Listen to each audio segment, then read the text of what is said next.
Assalamualaikum warahmatullahi wabarakatuh. Selamat pagi anak-anak. Kembali lagi di pembelajaran IPA di kelas 8. Untuk hari ini kita masuk bab baru ya. Kita masuk bab 2 yakni usaha dan pesawat sederhana. Adapun kompetensi dasar pada bab ini KD 3.3 pengetahuan menjelaskan konsep usaha, pesawat sederhana dan penerapannya dalam kehidupan sehari-hari termasuk kerja otot pada struktur rangka manusia. Kemudian untuk KD keterampilan 4.3 menyajikan hasil penyelidikan atau pemecahan masalah tentang manfaat penggunaan pesawat sederhana dalam kehidupan sehari-hari. Selanjutnya, Ibu akan menyampaikan peta konsep pada bab ini. Kalian perhatikan peta konsep berikut. Kita akan membahas tentang usaha dan pesawat sederhana. Kemudian, usaha itu meliputi gaya dan perpindahan. Sehingga secara matematis, usaha sama dengan gaya dikali dengan perpindahan. Kemudian, usaha berkaitan juga dengan daya. Daya atau P sama dengan usaha dibagi waktu. Pesawat sederhana ada beberapa jenis yang akan kita bahas.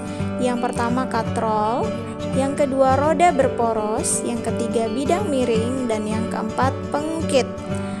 Katrol ada 3 jenis, yaitu katrol tetap, kemudian yang kedua adalah katrol bebas, dan yang ketiga adalah katrol majemuk. Kemudian pengukit juga ada 3 jenis, yaitu pengukit jenis pertama, pengukit jenis kedua, dan pengukit jenis ketiga. Kemudian pesawat sederhana ini diterapkan juga pada sistem gerak manusia. Jadi nanti kita akan membahas pesawat sederhana pada sistem gerak manusia juga. Sebelum kita mulai pembelajaran, silakan amati video dan gambar berikut ini. Ada seorang anak yang sedang mendorong meja, dan ada lagi seorang lelaki sedang mendorong dinding dengan gaya F. Silakan perhatikan pergerakan dari anak berikut ini. Ketika anak tersebut mendorong meja, tampak meja akan berpindah. Sedangkan ketika lelaki tersebut mendorong dinding, tidak ada perpindahan dari dinding tersebut. Nah, dari kegiatan anak dan lelaki ini, menurut kalian mana sih yang merupakan usaha? Nah, jadi hari ini kita akan membahas materi tentang usaha. Selanjutnya, kita masuk ke pengertian usaha. Adalah sejumlah gaya yang bekerja pada suatu benda sehingga menyebabkan benda berpindah. Jadi, perhatikan pada poin berpindah. Jadi, usaha sama dengan hasil kali gaya dengan perpindahan. Sehingga dirumuskan W sama dengan F dikali delta S. Rumus usaha yang lain adalah W sama dengan M kali G kali delta S. M kali G merupakan gaya berat. Nah, rumus ini digunakan jika gaya yang bekerja dipengaruhi oleh percepatan gravitasi. Nah, kita lihat keterangannya ya. W itu adalah usaha dengan satuannya adalah joule. Kemudian F itu adalah gaya dengan satuan Newton. Delta S itu adalah perpindahan dengan satuan meter, dan G adalah 10 Newton per kilogram atau 10 meter per sekon pangkat 2. Selanjutnya kita perhatikan untuk mengingatnya, Ibu kasih tahu caranya ke kalian. W tadi kan F kali delta S. Nah, jadi diingat W adalah F dikali delta S. Dibuat segitiga kayak gini nih. Nah, kalau mau cari F berarti W per delta S. Kalau mau cari delta S-nya gimana? Berarti delta S adalah W dibagi dengan F. Nah, ini ya. Jadi untuk mencari delta S, W-nya dibagi F. Atau cari F, W-nya dibagi delta S. Selanjutnya kita masuk ke daya. Daya adalah besar energi yang dipergunakan dalam setiap detik. Jadi daya adalah hasil bagi usaha dengan waktu.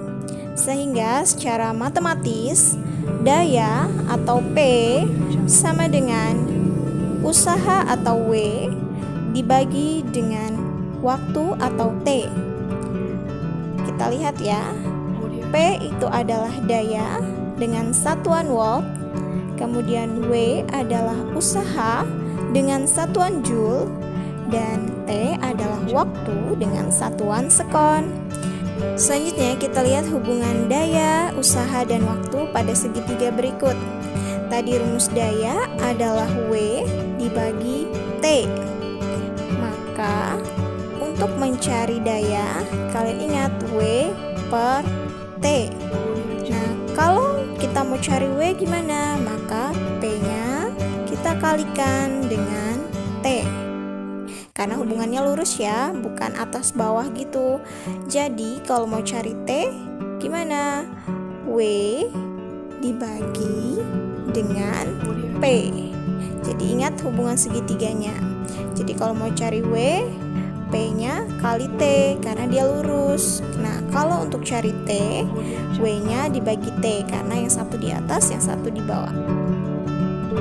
Selanjutnya kita masuk ke contoh soal nomor 1. Sebuah mobil menghantam sebuah pohon dengan gaya 2000 Newton sehingga pohon tumbang di tempat. Nah, kita lihat dulu yang diketahui gaya 2000 Newton. Maka gaya simbolnya adalah F adalah 2000 Newton. Kemudian pohon tumbang di tempat. Jadi perpindahannya atau S-nya sama dengan 0 karena dia tumbang di tempat, berarti nggak ada perpindahannya. Kemudian usahanya berarti kita dapat hitung dengan F kali S. F-nya itu adalah 2000 Newton, perpindahannya adalah 0 sehingga usahanya adalah 0. Jadi usaha dari mobil adalah 0. Selanjutnya kita lihat contoh yang nomor 2. Perhatikan gambar berikut. Sebuah kotak ditarik dengan gaya F sebesar 12 Newton. Jadi kalian perhatikan, kotak ditarik dengan F 12 Newton. Kotak berpindah sejauh 4 meter. Ini 4 meter dalam waktu 6 sekon dari posisi semula. Maka usaha dan daya yang terjadi adalah, kita lihat diketahui ada gaya 12 Newton, maka F sama dengan 12 Newton. Kemudian dia berpindah sejauh 4, maka perpindahannya ada. Berapa pindahnya? 4. Jadi S sama dengan 4 meter. Maka kita dapat menghitung usaha F kali S. 12 Newton kali 4 meter adalah 48 Newton meter, jadi 48 Joule. Nah, untuk menghitung daya kita gunakan rumus usaha dibagi waktu. Usaha dapat 48 kan tadi, bagi waktunya 6, jadi dayanya adalah 8 watt. Nah, itu tadi materi dan contoh soal untuk pembelajaran hari ini. Sekarang silakan kalian kerjakan LKPD 1 dengan tujuan kalian mampu menjelaskan konsep usaha, kemudian mampu memberi contoh usaha, yang ketiga menghitung besar usaha, dan yang keempat menghitung jarak yang dikenai usaha. Nah, kita lihat yang perlu kalian kerjakan adalah poin B.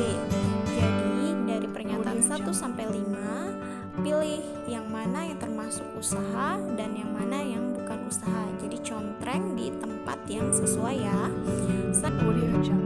Selanjutnya kalian jawab pertanyaan pada poin C dan D.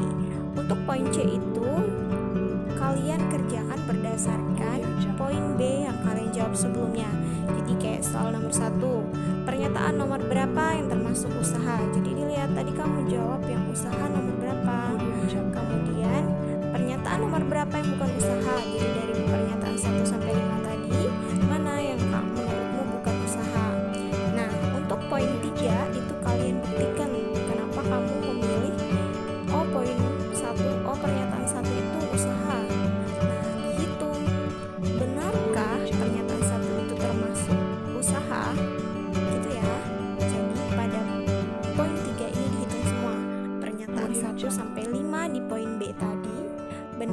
dia usaha?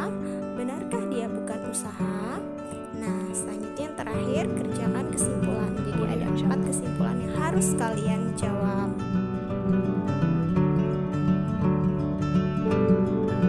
Nah, demikian tadi materi kita hari ini tentang usaha. Nah, pada pertemuan berikutnya kita akan belajar tentang pesawat sederhana.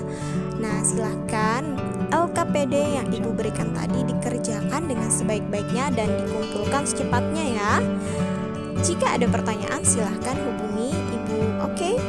Nah, buat yang sudah nonton, Ibu harap jangan lupa untuk subscribe, like, dan komen, serta share ke teman-temannya kalau menurut kalian video ini bermanfaat. Terima kasih. Assalamualaikum warahmatullahi wabarakatuh.